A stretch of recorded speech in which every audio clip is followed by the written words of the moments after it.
Les députés de la Loire en cette rentrée de janvier 2022. Régis Juanico, bonjour. Bonjour. Je le rappelle, vous êtes député de la Loire, député Génération. On va faire un point sur tout ce qui vous attend pour cette année 2022 qui commence sur les chapeaux de roue. On va évidemment d'abord parler très rapidement du pass vaccinal. On vous a vu revenir sur le pass vaccinal dans le journal de la rédaction TL7. Ça y est, le pass vaccinal entériné par l'Assemblée nationale. Qu'est-ce que ça vous évoque, vous qui avez voté contre, je le rappelle? Oui, j'ai voté contre parce que c'est pas la première loi que nous avons sur l'urgence sanitaire. Il y en a eu un certain nombre. Et c'est vrai que pour moi, l'objectif d'une loi sanitaire doit être de protéger la santé publique.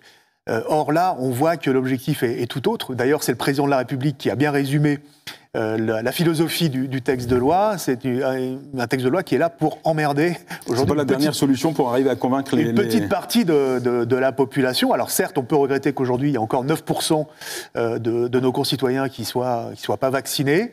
Et parmi ceux-là, un certain nombre d'irréductibles, c'est vrai, mais il y en a aussi, parmi ces 9%, que je pense on peut convaincre et pas contraindre. Et je pense qu'on a une loi ici de contrainte, qui est une loi qui a une visée vaccinale, d'obligation et de contrainte vaccinale.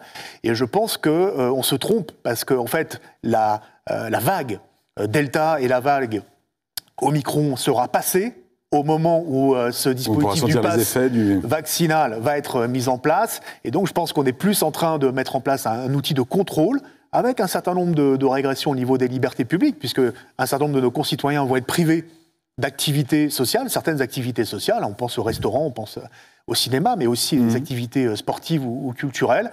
Bon, voilà, même si, avec un amendement de notre groupe que j'ai porté, nous avons évité le pire, c'est-à-dire le pass vaccinal pour les 12-15 ans, parce que là, pour le coup, les privés d'activités sportives auraient été vraiment une faute politique. Alors justement, on enchaîne sur les dossiers qui vous mobilisent depuis de nombreux mois, déjà, depuis le début du Covid.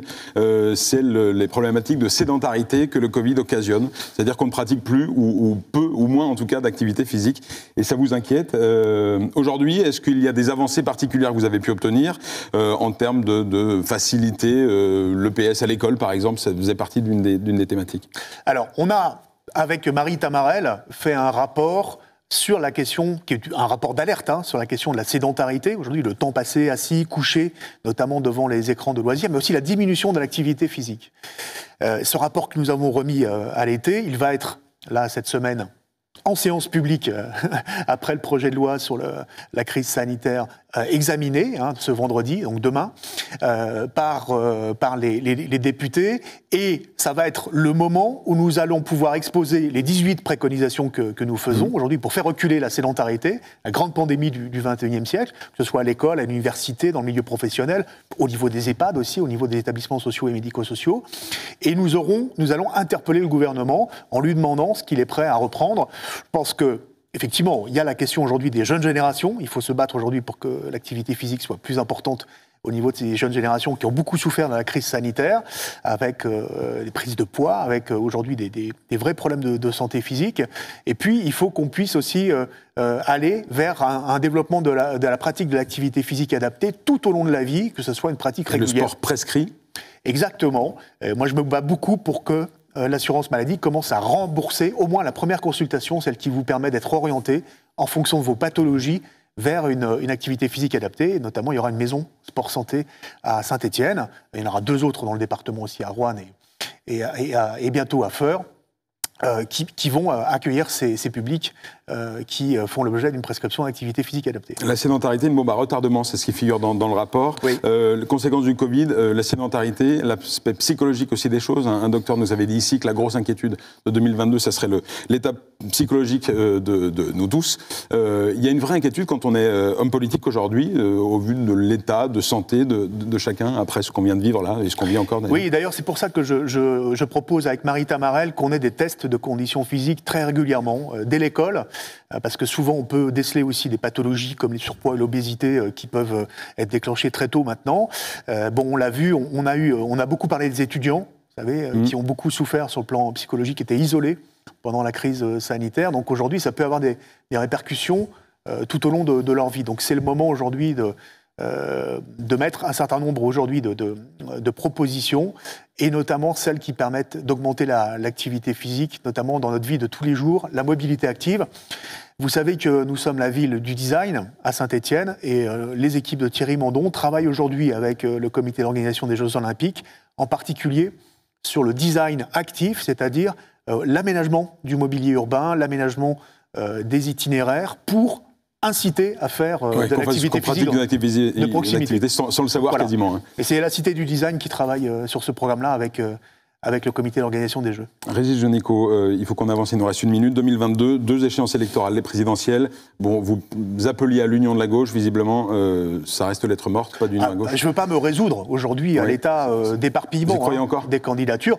Moi, j'invite, en tout cas, je ne sais pas ce que fera Jean-Luc Mélenchon de son côté, mais j'invite tous les autres candidats aujourd'hui qui se situent dans les intentions de vote autour de 5% ou à moins de 5% à se retrouver, à se parler et à se mettre d'accord sur une candidature de large rassemblement, parce que la gauche ne peut pas être comme ça effacée de l'élection présidentielle, et surtout à préparer un contrat de gouvernement commun et des candidatures les plus rassembleuses possibles pour les élections législatives. Sinon, le risque, c'est que la gauche soit complètement effacée du paysage politique en 2022. Votre avenir personnel, législative 2022, vous aviez annoncé depuis longtemps déjà que vous ne brigueriez pas de nouveaux mandats. Oui. C'est toujours le cas. Et qu'est-ce que vous allez faire du coup ? Tout à fait, 3 mandats consécutifs. Voilà, on a évoqué tout à l'heure mon 24e rapport, j'en ai fait un 25e depuis sur les droits audiovisuels du sport. Donc je suis dans une phase aujourd'hui où je popularise ces rapports un peu partout en France, vers différents publics. Et puis il va y avoir la campagne législative. Et donc, bien évidemment, je ne serai pas candidat. Et j'espère que je pourrai avoir un successeur qui se prépare depuis longtemps, qui est conseiller départemental dans ma circonscription, qui s'appelle Pierre Courbon, et qui a toutes les qualités pour se présenter. Que ferez-vous après, Régis Juanico ? Alors, je serai dans le domaine du sport. Pareil, 2024, on pourrait vous voir prendre plus de responsabilités dans l'organisation des Jeux, par exemple ? Alors, je verrai si je suis dans un organisme public ou si je suis plutôt dans le domaine du privé. En tout cas, ces connaissances que j'ai accumulées et puis, bien évidemment, l'expérience que j'ai accumulée dans le domaine du sport, je compte le rendre effectivement au sport français d'une façon ou d'une autre. Et puis je reste quand même avec un mandat local rattaché à la Loire, puisque je reste conseiller départemental. Et donc, ce qui me permettra là aussi de Vous avez des ambitions politiques dans le département, d'autres ambitions politiques ? Pas du tout. Pas du tout. Voilà, j'abandonne la vie politique nationale et les mandats nationaux, notamment celui de parlementaire, locaux, de député. Il y a des locaux qui pourraient vous intéresser. Et au niveau des mandats locaux, j'arrêterai après ce mandat de conseiller départemental. On pourrait vous voir sur une municipale ? Un jour ? C'est peu probable, voilà. Très bien, on se reverra. Merci beaucoup, Régis Juanico, d'avoir participé Place aux jeunes. 7 minutes chrono et un peu plus.